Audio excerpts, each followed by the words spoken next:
É uma crise sanitária de escala mundial, uma pandemia, portanto. É uma crise econômica, que no Brasil tem aumentado o desemprego e a pobreza da população. E é uma crise política em nosso país, como nunca antes a gente vivenciou. Eu sou Heloísa Galdino. E aí, vamos conversar?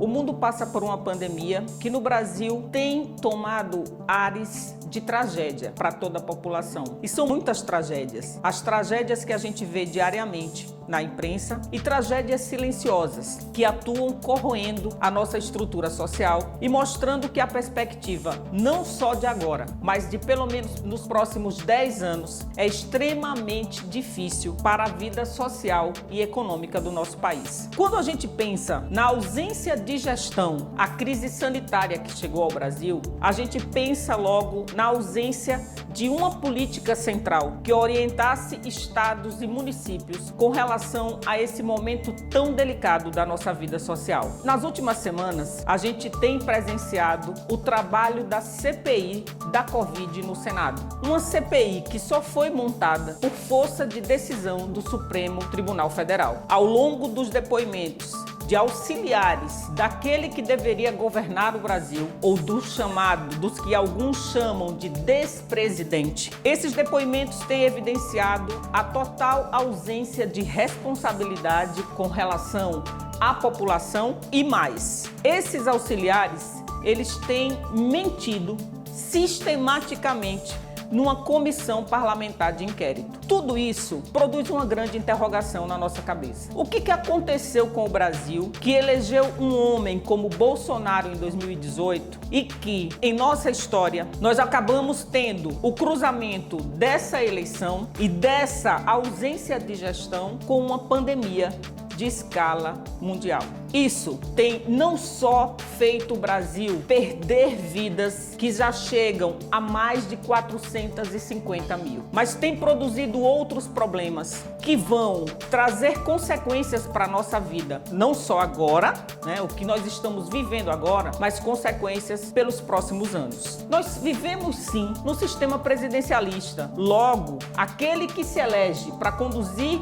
os destinos do país tem responsabilidade sobre tudo que acontece na nossa vida. Mas é importante entender que a nossa república presidencialista, ela tem a representatividade dos estados. É uma república federada, portanto. Então, quando a gente pensa na responsabilidade que é sim da ausência de compromisso e que muitas vezes a gente pode pensar que não é só incompetência. Quando a gente pensa e fala em genocídio, é porque mais parece que o governo tinha como estratégia deixar a população morrer ou matá-la. Mas voltando ao nosso ponto, nós temos deputados e senadores. A CPI que está instalada no Senado Federal, ela está funcionando por força da interferência de um outro poder, o Judiciário. Na Câmara dos Deputados, nós não temos um movimento sequer com relação à instalação de uma CPI. E é na Câmara dos Deputados que a CPI tem força para tocar um processo de impeachment. O que é que está acontecendo com a representação do povo brasileiro? Sim, porque você que está aí em Roraima, você que está em São Paulo, você que está em Santa Catarina, você que está no Amapá, na Bahia,